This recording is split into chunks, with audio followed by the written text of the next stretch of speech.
So I am an influencer, and right away I am going to share with Erin my strengths and weaknesses. So after looking over my results, I definitely identified with the fact that I am optimistic um, and also that I enjoy creating an entertaining environment. So when I plan lessons, I'm always thinking about how can I make this more engaging, what kind of activities can I get students moving or being creative. So that's something that I consider a strength. A weakness is definitely overestimating results. So because I like to create an entertaining environment, sometimes I might overestimate how entertaining that might be, or I overestimate how much work it's going to be to create that, or I overestimate the results, but underestimate the work that's going to take to make that environment.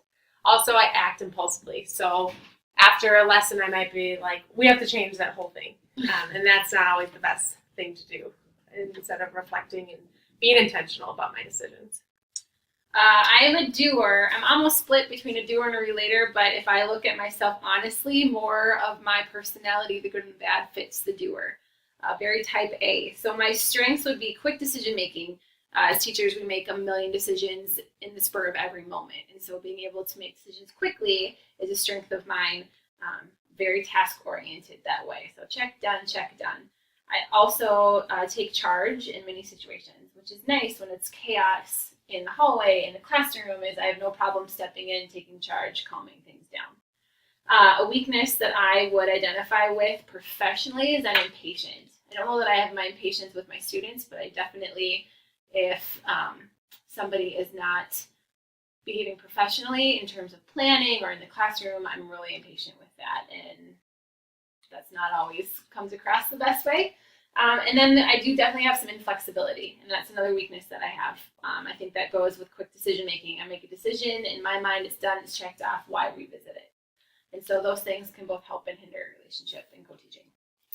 Okay, so now that we've shared our strengths and weaknesses and obviously listened intently to those, we're going to use the sentence frames to model a conversation of what could you do with each other's strengths and weaknesses, and what might be some roadblocks or ways you can use it to their benefit.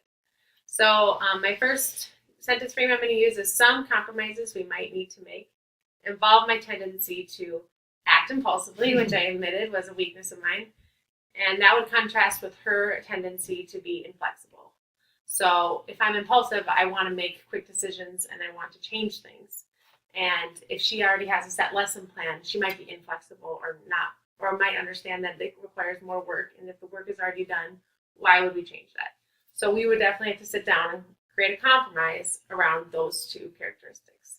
So I think what I would need is to know why you want to make those changes. And having this conversation helps me keep my inflexibility in my mind, because I can't just say, no, it's done, right? If there's a really good reason, if there's purpose behind it, it'll be more engaging, but still get at the content and language targets. Or the kids didn't seem to understand X today, so we have to change tomorrow. And what does that mean? Kind of have a plan.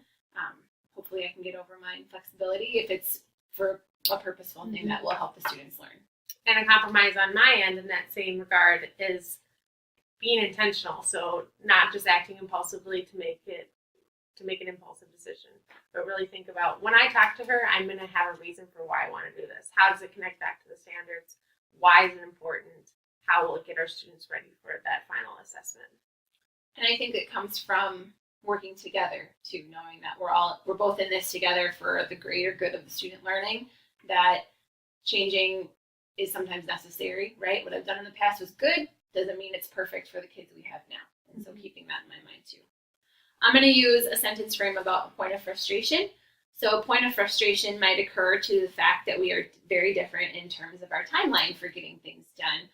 One thing that we didn't necessarily hit on with our papers and our identified strengths and weaknesses was that you get things done, but it may be last minute, where my doer personality wants me to get things done with plenty of time in between, just in case. Mm-hmm. And so I think that we're going to have to work out some of those a little bit, and maybe we can talk about that with our commitment statement next. Yeah, definitely. If you have a point of frustration identified between you and your co-teacher, that's definitely something you would want to include on your commitment statement, which we'll talk